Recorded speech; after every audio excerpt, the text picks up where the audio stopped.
Yesus tidak pernah berjanji bahwa hidup kita akan aman-aman saja. Firman Tuhan, Yesus sudah bilang akan datang hujan, akan datang banjir, akan datang angin melanda hidup kita. Tapi orang yang melakukan firman Tuhan akan tetap bertahan. Orang yang hidup di dalam firman akan tetap bertahan. Tantangan dan persoalan hidup yang akan menguji iman kita. Sama seperti sahabat terbaik ditemukan di masa sulit, Tuhan ingin menemukan orang-orang yang sungguh-sungguh mengasihi Dia dan berpegang teguh kepada iman kepadanya. Mari jangan goyah, hidupi firman Allah. Jangan sampai Anda hanya senang mendengar firman Tuhan tapi tidak melakukan. Jangan sampai Anda tidak ngerti firman, dan jangan sampai kekhawatiran, kekayaan dan kenikmatan hidup membutakan mata Anda. Jangan lebih cinta dunia daripada Allah.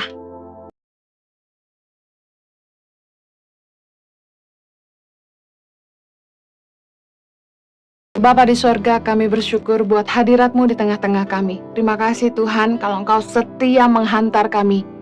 Di tahun 2022 ini kami bersyukur agar kiranya setiap kami Tuhan boleh sungguh-sungguh menghidupi kehendak-Mu dalam hidup kami. Tuntun setiap langkah kami Tuhan, bahkan pertimbangan hati kami, biarlah selalu di atas dasar kebenaran firman Tuhan dan takut akan Engkau. Berkati anak-anak-Mu Tuhan, tolong hamba-Mu supaya setiap firman yang disampaikan boleh disampaikan dengan bahasa yang mudah dimengerti, supaya umat-Mu bisa menghidupinya, dan kiranya oleh anugerah-Mu kami sungguh-sungguh bisa melakukannya dan hidup di dalamnya, agar Kristus selalu dipermuliakan dalam hidup kami. Demi nama Yesus kami berdoa. Amen. Senang sekali bisa kembali melayani Anda dalam ibadah online. Hari ini saya akan bicara tentang kemandulan rohani. Pernahkah Anda bertanya-tanya mengapa begitu banyak orang Kristen yang sudah tahunan jadi orang Kristen, rajin ke gereja, aktif pelayanan, dengar khotbah ribuan kali, bahkan mungkin puluhan ribu kali, tapi hidupnya tidak berubah, kerohaniannya tidak bertumbuh, dan imannya tidak teguh? Jawabannya adalah ini. Kita akan baca sama-sama ciri-ciri kanak-kanak rohani. Yang pertama, suka ngambek. Ini kekristenan yang bantet. Ciri-cirinya adalah yang pertama, suka ngambek. Tidak bisa ditegur. Kayak anak kecil ya, kalau dimarahin ngambek. Gak bisa ditegur. Sulit mengampuni. Mudah kecewa, mudah sakit hati, kepahitan, rapuh, tidak kuat menghadapi tantangan, mudah menyerah, egois, selfish, self-centered, hanya mencari keuntungan diri sendiri. Kalau tidak menguntungkan dia tidak mau terlibat, tidak mau berkorban. Pelit, tidak suka menabur. Itu salah satu kanak rohani. Kemudian ada yang fokusnya itu hal-hal yang tidak esensi. Kata firman Tuhan, persoalan-persoalan yang dicari-cari, persoalan yang bodoh. Yang jadi fokusnya adalah hal-hal yang gak penting, menghakimi orang. Bukannya mikirin apa yang esensi tapi yang gak penting. Lebih menuruti hawa nafsu daripada firman Tuhan. Gaya hidupnya masih duniawi, penuh kekhawatiran. Tidak ada perubahan hidup yang lebih baik, tidak berubah. Saya ketemu dengan orang Kristen yang dia cerita sama saya bahwa dia sudah ikut Tuhan cukup lama. Kemudian dia juga aktif pelayanan di beberapa komunitas. Tapi ketika dia berbicara kepada saya dan suami, saya bisa menangkap bahwa orang ini kanak-kanak. Masih kekanak-kanakan. Penuh kekecewaan, sakit hati. Penilaiannya sangat sempit. Kenapa bisa begitu? Sementara orang ini sudah dengar firman banyak, sudah pelayanan, dan sudah ikut Tuhan cukup lama. Ada hal-hal yang membuat seseorang menjadi mandul rohani. Rohaninya nggak bertumbuh, rohaninya nggak berkembang, nggak berbuah. Dia nggak jadi dewasa di dalam Tuhan, terus jadi kanak-kanak. Pertama yang menjadi penyebab dari kemandulan rohani adalah orang-orang yang mendengar firman tapi mereka tidak mengerti. mendengar tetapi tidak mengerti. Kita akan kupas sama-sama dalam Matius 13. Matius 13 ayat 19 berkata gini, "Kepada setiap orang yang mendengar firman tentang kerajaan sorga, tetapi tidak mengertinya, datanglah si jahat dan merampas yang ditaburkan dalam hati orang itu. Itulah benih yang ditaburkan di pinggir jalan." Anda ingat dalam perikop ini Yesus sedang memberikan perumpamaan tentang seorang penabur, bagaimana ketika benih ditabur itu jatuh ke 4 tempat yang berbeda. Nah, yang pertama itu jatuh di pinggir jalan. Benih yang ditabur jatuh ke pinggir jalan. Apa maksudnya firman itu?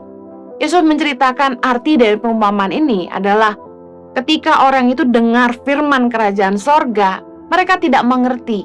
Kenapa tidak mengerti?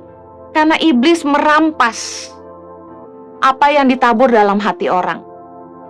Makanya setiap kali dengar firman, ada orang-orang itu yang gak bisa ngerti. Seperti ada selubung yang menutupi. Yang disampaikan apa, yang ditangkap beda. Susah konsentrasi. Ada yang bilang kalau dengar firman tuh ngantuk. Nah, kemudian teralih fokusnya, lagi dengerin firman, tapi tiba-tiba fokusnya teralih, tiba-tiba ingat jemuran, tiba-tiba ingat pacar, ingat teman. Susah konsentrasi, gak bisa fokus, gak bisa ngerti. Pekerjaan iblis adalah ketika kita dengar firman, kita dibuat tidak mengerti, karena benih itu dicuri. Lukas 8 ayat 10b bilang, "Sekalipun memandang tapi mereka tidak melihat, sekalipun mendengar mereka tidak mengerti." Ada orang-orang yang ikut Tuhan begitu lama, ke gereja udah puluhan ribu kali, tapi kok hidupnya gak berubah? Karena setiap kali dengar firman, mereka gak ngerti. Mereka datang ibadah hanya sekedar untuk menjalankan rutinitas ibadah, supaya mereka merasa lega. Saya udah ke gereja. Cuma keagamaan aja, sekedar agamawi. Khotbah itu harus dimengerti. Karena kalau nggak bisa dimengerti, ya nggak bisa dihidupi. Makanya tiap kali saya mau khotbah, saya selalu berdoa minta Tuhan tolong saya, supaya saya bisa menyampaikan firman Tuhan dengan bahasa yang mudah dimengerti. Setiap kali. Kenapa? Karena khotbah yang tidak bisa dipahami oleh jemaat, tidak bisa dihidupi. Lebih baik khotbah yang menggunakan bahasa yang mudah dimengerti sehingga jemaat juga bisa menangkap, lalu bisa mengaplikasikan dalam hidup dan hidup mereka berubah. Daripada khotbah dengan bahasa-bahasa teologi yang tinggi, yang sulit dipahami, lah bagaimana mau dihidupi? Saya percaya bahwa tugas seorang pengkhotbah, pengajar adalah membantu jemaat mengerti firman Tuhan. Bukannya bikin jemaat tambah bingung.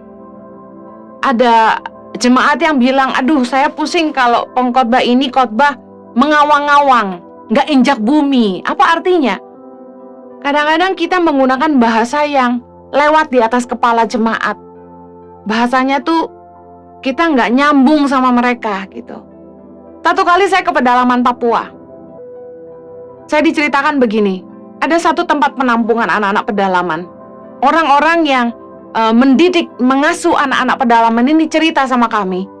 Waktu anak-anak ini keluar dari pedalaman, waduh liarnya luar biasa. Mereka harus diajarin cara menggunakan toilet training. Karena mereka biasa menggunakan daun. Sehingga itu toilet jadi kotor, kotoran manusia dipeperin di tembok begitu. Saya sampai ngeri. Anak-anak harus diajarin. Makanya di asrama Tangan Pengharapan, saya minta kakak-kakak yang sudah duluan di asrama untuk melatih anak-anak yang baru datang mulai dari pintu. Ibaratnya satu persatu, naruh sepatu di mana, cuci tangan gimana, pakai toilet duduk itu gimana, pakai toilet shower itu gimana, mandi itu gimana, sampai cuci kamar mandi seperti apa. Karena di pedalaman nggak perlu cuci kamar mandi, nggak perlu pusing pakai toilet shower. Simple, mereka mandi tinggal nyebur aja. Dan ketika mereka datang, beberapa kesulitan. Sempat saya ingat kisah anak-anak di zaman dulu. kami temukan kaos kaki kotor bekas pakai itu bukannya dicuci, diuntel-untel, diselipin di tumpukan barang di samping ban mobil dan lain sebagainya. Dan mereka bilang, "Mama, kami butuh kaos kaki." Loh, kaos kakimu kemana? Kaos kakinya habis. Hal-hal seperti itu aja harus diajarin. Nah, kalau kita ngasih contoh yang gak relevan, kita ngomong dengan bahasa yang gak bisa dimengerti oleh jemaat, ya gak akan nyambung sama mereka dan mereka gak akan bisa menghidupi. Saya percaya orang-orang yang cerdas adalah orang-orang yang justru menyederhanakan segala sesuatu. Mari kita lihat handphone yang canggih hari ini, itu adalah handphone yang mudah digunakan, bahkan oleh bayi-bayi pun bisa. Anak kecil dari kecil udah bisa geser-geser, pencet-pencet, ahli banget. Karena handphone dan alat teknologi gadget yang mereka pakai itu sangat mudah, sederhana. Apps-apps yang mudah dimengerti yang paling laris biasanya. Nah, khotbah harus bisa dimengerti, baru bisa dihidupi. Ketika kita ingin berkhotbah, kita harus berdoa buat jemaat supaya iblis tidak mencuri benih firman yang ditabur. Kita harus berdoa supaya jangan sampai ada benteng-benteng yang membuat mereka nggak mengenal Tuhan. 2 Korintus 10 ayat 5 berkata gini, "Kami mematahkan setiap siasat orang dan merubuhkan setiap kubu yang dibangun oleh keangkuhan manusia untuk menentang pengenalan akan Allah. Kami menawan segala pikiran dan menaklukkannya kepada Kristus." Kita perlu berdoa supaya setiap kubu-kubu yang dibangun karena kesombongan manusia itu dipatahkan supaya mereka mengenal Tuhan. Kadang-kadang manusia terlalu sombong kepada keyakinannya sendiri sehingga mereka merasa, yang penting saya baik, saya nggak perlu terima Yesus. Nah, itu yang harus kita tawan, segala pikiran dan menaklukkannya kepada Kristus. Berdoa supaya Roh Kudus membuat selubung di hati mereka diangkat sehingga mereka bisa berbalik kepada Tuhan, mereka bisa melihat Tuhan. 2 Korintus 3:16 bilang ini, "Tetapi apabila hati seorang berbalik kepada Tuhan, maka selubung itu diambil daripadanya." Seseorang bisa mengenal Kristus, bisa mengerti firman. Ketika selubung itu diangkat, mereka bisa melihat. Kita harus memastikan firman Tuhan itu mudah dimengerti, supaya jemaat bisa menghidupi. Dan juga kita harus memastikan kita berdoa buat jemaat, supaya jangan sampai benih firman yang ditabur dicuri iblis sehingga mereka tidak mengerti dan tidak bertumbuh. Hal kedua yang menjadi penyebab kemandulan rohani adalah ini. Mereka suka mendengar firman tapi tidak menghidupi firman. Matius 13 ayat 20 bilang gini, "Benih yang ditaburkan di tanah yang berbatu-batu ialah orang yang mendengar firman itu dan segera menerimanya dengan gembira. Tetapi ia tidak berakar dan tahan sebentar saja. Apabila datang penindasan atau penganiayaan karena firman itu, orang itu pun segera murtad." Ada orang yang kelihatan excited dengar firman Tuhan, senang sama pendeta, tetapi gak berakar. Cuma tahan sebentar aja. Semangatnya itu kayak kembang api, padam. Ketika datang penindasan, penganiayaan, ketika datang tantangan hidup, badai, gak bertahan. Orang yang imannya gak tumbuh kuat dan berakar, cuma senang denger tapi gak menghidupi, itu gak akan punya iman yang teguh. Senang dengar firman, tapi hanya yang cocok dengan pikirannya sendiri. Hanya senang dengar firman yang menyenangkan hatinya. Wah, lucu. Ada orang-orang yang senangnya khotbah yang lucu, menghibur, enak didengar. Tapi mereka gak suka ketika firman itu menegur, mendidik mereka. Orang yang cuma senang dengar firman, tapi tidak sungguh-sungguh merenungkan dan melakukan firman, imannya gak akan kuat. Mudah diombang-ambing oleh rupa-rupa pengajaran. Ketika masalah datang, imannya mulai goyah. 2 Timotius 4 ayat 3 berkata, "Karena akan datang waktunya orang tidak dapat lagi menerima ajaran sehat, tetapi mereka akan mengumpulkan guru-guru menurut kehendaknya untuk memuaskan keinginan telinganya." Punya uang kok, bisa bayar pendeta kok, ya undang aja yang enak didengar. Nah, biasanya kan gitu. Kita harus ngerti bahwa firman Tuhan itu bukan mengenakan telinga kita. Firman Tuhan itu untuk mengajar kita. Kalau kita ingin hidup kita bertumbuh di dalam Tuhan, kerohanian kita tidak mandul, kita harus mau ditegur. Kita harus mau diajar. Dan kita nggak cuma sekedar dengar, tapi kita harus melakukan, merenungkan, dan menghidupinya. Supaya hidup kita bertumbuh, iman kita bertumbuh, dan kita nggak mudah goyah dan diombang-ambingkan. Penyebab kemandulan rohani yang ketiga adalah lebih cinta dunia.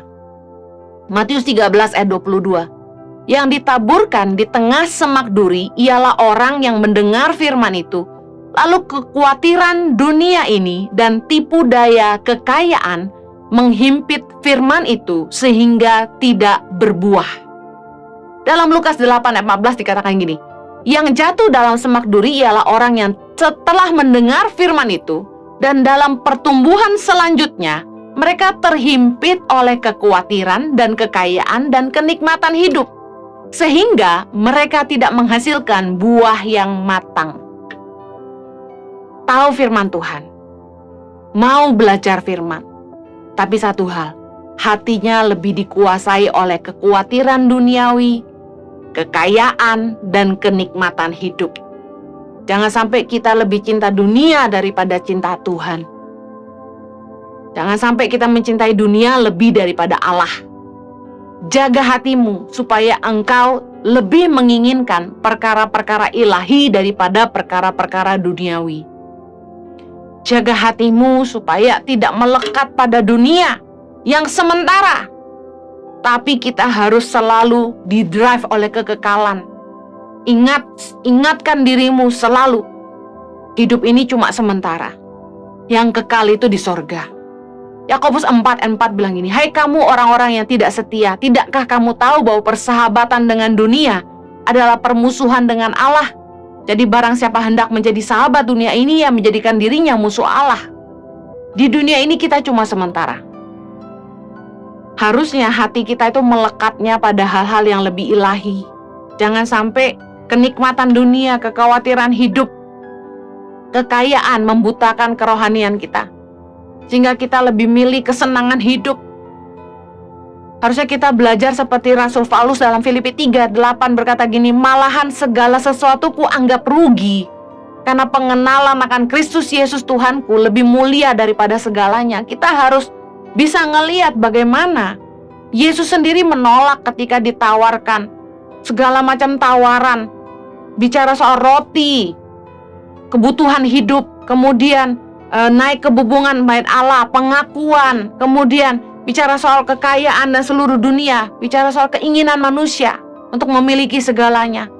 Yesus menolak semuanya itu karena dia tahu di bumi adalah sementara. Tujuan Yesus bukan bumi. Kita semua masih ngerti bahwa kita ada di dunia ini sementara. Kita harus berjuang untuk mempertahankan iman, untuk memperoleh kekekalan bersama Bapa di sorga. Berarti apa yang hari ini kita perjuangkan harusnya tidak semata hal-hal yang duniawi. Ya, kita masih hidup di dunia, kita masih butuh makan, kita masih mau menikmati hidup kita bersama keluarga kita. Tapi jangan sampai itu membuat hati kita jauh daripada Allah. Jangan memiliki keinginan lebih untuk hal-hal duniawi melampaui apa yang engkau inginkan dalam hal-hal yang ilahi. Jangan sampai kenikmatan dunia dan kekayaan membuat kita tamak dan lebih mengkhawatirkan kebutuhan hidup daripada tujuan Tuhan dalam hidup kita. Ketika ditawarkan kekayaan dan ditawarkan panggilan, saya pilih panggilan. Ketika ditawarkan kemapanan dan panggilan, saya memilih panggilan. Apakah hari ini Anda siap untuk memilih Tuhan daripada kenikmatan duniawi? Jangan sampai kenikmatan duniawi itu membuat kita lebih khawatir sama kebutuhan hidup daripada apa sih yang Tuhan mau buat hidup kita. Matius 6:25 bilang gini, karena itu aku berkata kepadamu, janganlah khawatir akan hidupmu, akan apa yang hendak kamu makan atau minum, dan janganlah khawatir pula akan tubuhmu, akan apa yang hendak kamu pakai. Bukankah hidup itu lebih penting daripada makanan dan tubuh itu lebih penting daripada pakaian? Hidup kita bagi Tuhan jauh lebih berharga. Tujuan Tuhan itu jauh lebih besar dalam hidup kita daripada kebutuhan hidup kita. Saya percaya gini, kalau kita menghidupi tujuan Tuhan dalam hidup kita, pemeliharaan Tuhan itu sempurna. Firman Tuhan mengajar kita, Yesus ngajarin kita bahwa supaya kita tidak usah khawatir sama hidup kita sendiri. Kita tidak usah pusing apa yang kita mau makan, kita nggak usah pusing apa yang kita mau minum, apa yang kita mau pakai. Percayalah kepada pemeliharaan Bapa. Firman Tuhan dalam Matius 6 ayat 31 bicara soal sebab itu janganlah kamu khawatir dan berkata apakah yang akan kami makan, apakah yang kami minum, apakah yang akan kami pakai. 32, semua itu dicari bangsa-bangsa yang tidak mengenal Allah. Akan tetapi Bapamu yang di sorga tahu bahwa kamu memerlukan semuanya itu. Tetapi carilah dahulu kerajaan Allah dan kebenarannya, maka semuanya itu akan ditambahkan kepadamu. Yesus sudah kasih clue-nya sama kita. Udah nggak usah pusing sama kebutuhan hidup kita. Fokus kepada dua hal ini. Cari sungguh-sungguh kerajaan Allah. Kerajaan Allah bicara soal kehendak Tuhan dalam hidup kita. Yang kedua, carilah kebenarannya. Maka semuanya akan ditambahkan. Saya ngalamin dalam hidup saya bahwa ketika saya fokus cari kehendak Tuhan dalam hidup saya, waktu saya sungguh-sungguh ingin hidup dalam kebenaran Tuhan, Tuhan pelihara hidup saya, Tuhan sertai hidup saya, dan saya nggak pernah satu kali pun saya kekurangan. Saya lihat bagaimana Tuhan sediakan secara luar biasa. Jadi ketika fokus kita adalah kepada dunia, kita akan kehilangan fokus kita kepada hal-hal ilahi yang Tuhan sediakan bagi kita. Tapi ketika kita fokus kepada Tuhan, apa yang Tuhan mau buat hidup kita, kita kerjakan semuanya dalam kebenaran, kita akan lihat pemeliharaan Tuhan itu luar biasa. Ukuran kedekatan dan kedewasaan dalam hubungan adalah nilai kepercayaan. Ketika kita sudah mencapai sebuah kedewasaan dalam hubungan, kita sudah sangat dekat dengan seseorang, akan terbangun yang namanya nilai kepercayaan. Anak saya nggak perlu takut saya nggak kasih mereka makan. Ada sebuah nilai kepercayaan yang nggak perlu terus-menerus dibicarakan. Mereka yakin mamanya sayang mereka, mamanya akan siapkan yang mereka butuhkan. Bahkan sebelum mereka minta, saya sudah siapkan. Tapi kalau kita masih sering khawatir, berarti kita belum benar-benar mengenal Tuhan. Berarti iman kita belum benar-benar bertumbuh di dalam Tuhan. Saya berdoa agar setiap kita mengerti dan menghidupi firman Tuhan, supaya hidup kita tuh berbuah. Matius 13 ayat 23 yang berkata gini, yang ditaburkan di tanah yang baik, ialah orang yang mendengar firman itu dan mengerti. Dan karena itu, ia berbuah. Ada yang 100 kali lipat, ada yang 60 kali lipat, ada yang 30 kali lipat. Benih firman Tuhan harus tumbuh. Artinya bisa dimengerti. Ketika kita dengar firman, firman itu harus tertanam dalam hati kita. Harus bisa tumbuh. Artinya kita bisa mengerti firman. Dan harus berbuah. Berbuah dalam apa? Dalam perilaku kita. Tingkah laku perbuatan kita bisa dihidupi. Bagaimana kita memperlakukan orang lain, bagaimana kita mengampuni orang yang bersalah kepada kita, bagaimana kita belajar mengasihi Tuhan dengan melakukan firman-Nya. Saya berdoa gini, setiap kali Anda dengar firman, Anda sungguh mampu memahaminya. Kemudian diberi hikmat sama Roh Kudus untuk menghidupinya. Dan ketika engkau berusaha mengerti, renungkanlah firman itu. Supaya dalam perenunganmu, Roh Kudus memberikan rema, memberikan contoh bagaimana menghidupinya. Itu yang saya alami dalam hidup saya, dan itu juga yang saya bagikan. 3 hal tadi yang menjadi sebab orang mandul rohani. Yang pertama, karena mereka tidak mengerti.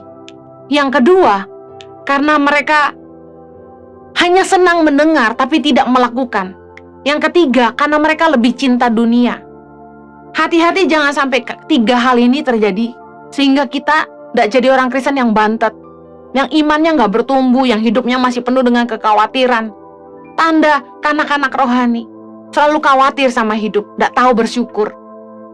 Tapi kedewasaan hubungan sama Tuhan adalah pengertian, pengenalan akan Tuhan, dan kita punya nilai kepercayaan kepada Tuhan, sehingga kita tidak pernah ragu akan penyediaan Tuhan dalam hidup kita. Saya ingin tutup dengan hal ini. Kenapa seringkali orang Kristen ketika masalah datang mereka jadi goyah, lemah, menyerah? Karena mereka nggak tertanam, bertumbuh, dan berbuah. Mereka nggak sungguh-sungguh berakar dalam firman Tuhan. Matius 7 bicara soal 2 macam dasar, ayat 24. Setiap orang yang mendengar perkataanku ini dan melakukannya, ia sama dengan orang yang bijaksana yang mendirikan rumahnya di atas batu. Kemudian turunlah hujan dan datanglah banjir, lalu angin melanda rumah itu, tetapi rumah itu tidak rubuh, sebab didirikan di atas batu. Saya mau ulangi. Dikatakan oleh Yesus gini, setiap orang yang mendengar perkataanku ini dan melakukannya. Ini kuncinya. Kalau kita ingin iman kita bertumbuh, kita nggak cuma dengar firman, tapi kita harus merenungkan dan melakukan. Kalau kita nggak ngerti, renungkan terus sampai Roh Kudus bicara. Dan berusaha hidupi. Dan kebanyakan kita, begitu masalah datang, kita ngerti firman, tapi kita gagal melakukan. Contoh, waktu ada orang datang mau hutang sama kita, kita kesal sama saudara kita ini karena dia udah hutang terus tapi nggak pernah bayar. Tapi firman Tuhan berkata gini, janganlah menahan dari orang yang ingin meminjam daripadamu, sementara kamu punya, kamu bisa menolong dia. Kalau ngikutin pikiran kita, saudara kita ini ngutang nggak bayar-bayar, tapi firman Tuhan ajarin kita, kasih. Apa yang kita lakukan? Contoh, ada orang datang, ada saudara yang datang sama saya mau pinjam 50 juta. Saya bilang, maaf, saya nggak bisa kasih kamu segitu. Saya akan bantu kamu 5 juta aja. Saya kasih pinjam ini, kamu pakai aja. Kembalikan kalau kamu bisa. Tapi ketika saya katakan itu, sebenarnya saya sedang didik dia supaya dia tahu ini dia pinjam. Dia hanya kembalikan kalau dia bisa, nggak ada tekanan kapan. Tapi dalam hati saya tulus memberikannya. Seandainya pun dia nggak bisa ganti uang itu, seperti yang sebelum-sebelumnya, saya nggak masalah. Kalau kita ngikutin perasaan kita nggak akan taat sama firman Allah. Seringkali kita kalah sama pikiran kita sendiri, sehingga kita gagal menghidupi firman Tuhan. Ketika ada orang yang merugikan kita, kata firman Tuhan, kita tidak boleh balas jahat dengan jahat. Tapi kalau kita pakai emosi kita akan cari gara-gara sama orang yang jahat sama kita itu. Kita akan ributin dia juga. Padahal firman Tuhan katakan gini, kejarlah perdamaian dan berusahalah mendapatkannya. Kita harus berusaha hidup damai dengan semua orang. Ketika orang jahat sama kita, harusnya firman Tuhan ini jadi rema, sehingga kita menguasai diri. Udah nggak usah marah, sudah nggak usah balas, udah ampuni aja, selesai. Seperti itu menghidupi firman. Sebenarnya nggak sulit, cuma butuh ketaatan aja. Nah, ini yang terjadi kata Yesus. Datanglah hujan, datanglah banjir, lalu angin melanda rumah itu, tetapi rumah itu tidak rubuh, sebab didirikan di atas batu. Ayat 26, Matius 7:26. Tetapi setiap orang yang mendengar perkataanku ini dan tidak melakukannya, ia sama dengan orang yang bodoh yang mendirikan rumahnya di atas pasir. Kemudian turunlah hujan, datanglah banjir, lalu angin melanda rumah itu sehingga rubuh dan hebatlah kerusakannya. Yesus tidak pernah berjanji bahwa hidup kita akan aman-aman saja. Kita lewatin 2 tahun pandemi yang kita nggak tahu kapan selesai. Firman Tuhan, Yesus sudah bilang akan datang hujan, akan datang banjir, akan datang angin melanda hidup kita. Tapi orang yang melakukan firman Tuhan akan tetap bertahan. Orang yang hidup di dalam firman akan tetap bertahan. Tantangan dan persoalan hidup yang akan menguji iman kita. Sama seperti sahabat terbaik ditemukan di masa sulit, Tuhan ingin menemukan orang-orang yang sungguh-sungguh mengasihi Dia dan berpegang teguh kepada iman kepadanya. Mari jangan goyah, hidupi firman Allah. Jangan sampai Anda hanya senang mendengar firman Tuhan tapi tidak melakukan. Jangan sampai Anda tidak ngerti firman, dan jangan sampai kekhawatiran, kekayaan, dan kenikmatan hidup membutakan mata Anda. Jangan lebih cinta dunia daripada Allah. Saya berdoa agar ketika Anda baca firman di sepanjang tahun 2022 ini, Anda lakukan dengan yang berbeda. Anda baca, Anda renungkan, dan lakukan. Meskipun tantangannya tidak mudah, ayo pegang firman Tuhan. Saya berdoa, Anda melakukan kebenaran firman ini, carilah dahulu kerajaan Allah dan kebenarannya, maka semuanya akan ditambahkan dalam hidupmu. Amin. Mari kita berdoa. Bapa di sorga, tolong umat-Mu supaya semakin dewasa di tahun ini. Aku berdoa agar mereka semua boleh diberikan pewahyuan, boleh diberikan pengertian akan kebenaran firman-Mu. Bukakan rahasia kerajaan sorga buat mereka, supaya mereka boleh memahami kebenaran firman-Mu. Tolong Roh Kudus, tiap kali umat-Mu baca firman, mereka boleh diberikan pengertian. Selubung yang menutupi mata hati mereka boleh terbuka. Mereka boleh menangkap kebenaran firman-Mu. Mereka boleh memahaminya ayat demi ayat. Dan mereka boleh merenungkannya siang dan malam. Dan sungguh-sungguh melakukannya. Sehingga mereka bertindak hati-hati sesuai dengan kebenaran firman-Mu. Hamba-Mu percaya pembelaan dari Tuhan dan pertolongan Tuhan tersedia bagi mereka. Kiranya umat-Mu boleh menjadi semakin dewasa di tahun ini. Hamba-Mu menyerahkan mereka semua ke dalam tangan-Mu. Dalam nama Yesus kami berdoa. Amen. Saya percaya kita semua sudah diberkati firman Tuhan sampaikan Kristianus penyebab kemandulan rohani. Yang pertama, mendengar tapi tidak mengerti. Yang kedua, tidak menghidupi firman Tuhan. Dan yang ketiga, lebih cinta dunia. Jangan lupa direnungkan dan dilakukan firman Tuhan, maka akan jadi kemenangan buat kita. Mari kita persiapkan hati kita untuk terima tubuh dan darah Kristus.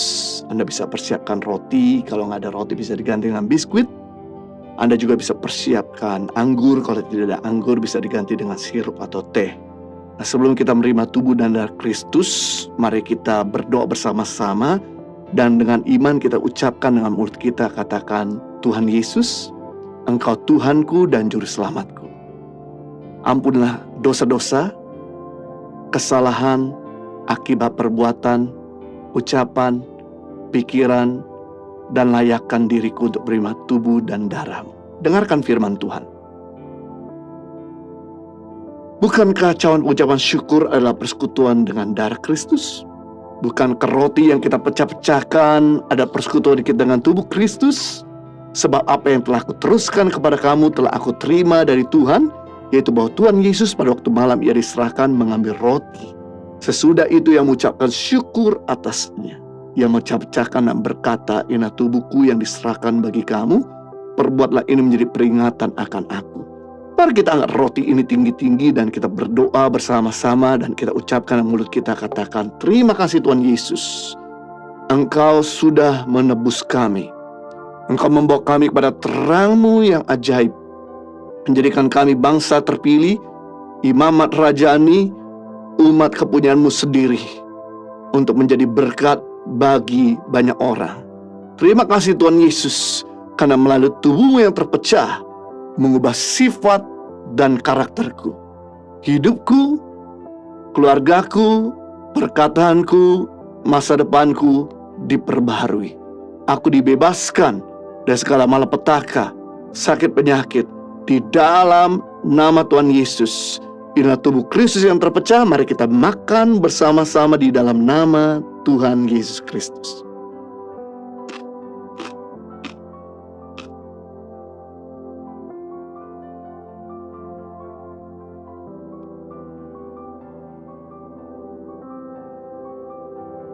Demikian juga yang mengambil cawan sudah makan, lalu berkata, cawan ini dari perjanjian baru yang dimateraikan oleh darahku. Perbuatlah ini setiap kali kamu makan, kamu minumnya menjadi peringatan akan aku. Sebab setiap kali kamu makan roti ini dan minum cawan ini, kamu memberitakan kematian Tuhan sampai ia datang. Mari kita angkat cawan perjanjian ini tinggi-tinggi. Dengan iman kita berdoa dan ucapkan yang mulut kita, katakan, terima kasih Tuhan Yesus atas penebusan-Mu di atas salib. Aku dan keluargaku dibebaskan segala kutuk.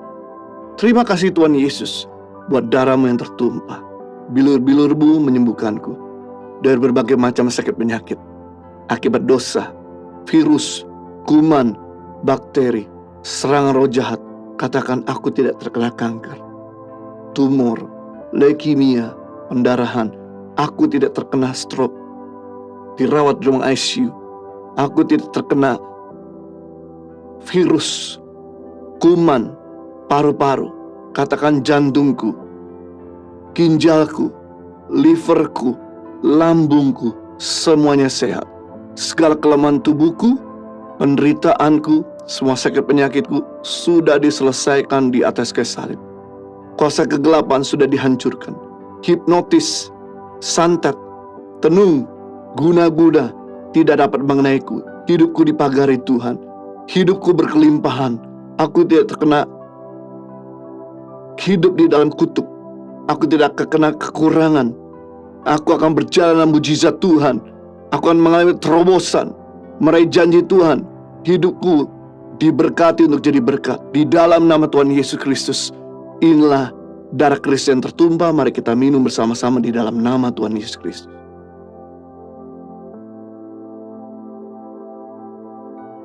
Terima kasih Tuhan untuk darah-Mu yang sudah tertumpah untuk menebus dosa kami, melayakkan kami menjadi ciptaan yang baru, untuk kami kembali berjalan bersama dengan Tuhan di tahun yang baru ini. Bahkan lewat darah-Mu melindungi kami dari segala serangan kuasa kegelapan, sakit penyakit, dan bahkan lewat darah-Mu membuat kami berjalan dalam mujizat Tuhan. Segala sakit penyakit sudah selesaikan, segala kebutuhan Tuhan sudah cukupkan, segala kelemahan Tuhan sudah angkat. Dan bahkan lewat darah, bahkan lewat tubuh-Mu yang terpecah, membuat kami makin manunggal bersatu dengan Tuhan. Membuat kami memiliki kekuatan untuk menjalankan hari-hari ini. Karena makanan kami itu terus melakukan kehendak Tuhan. Di dalam nama Tuhan Yesus, setiap kita yang sudah diberkati sama-sama katakan, Amin.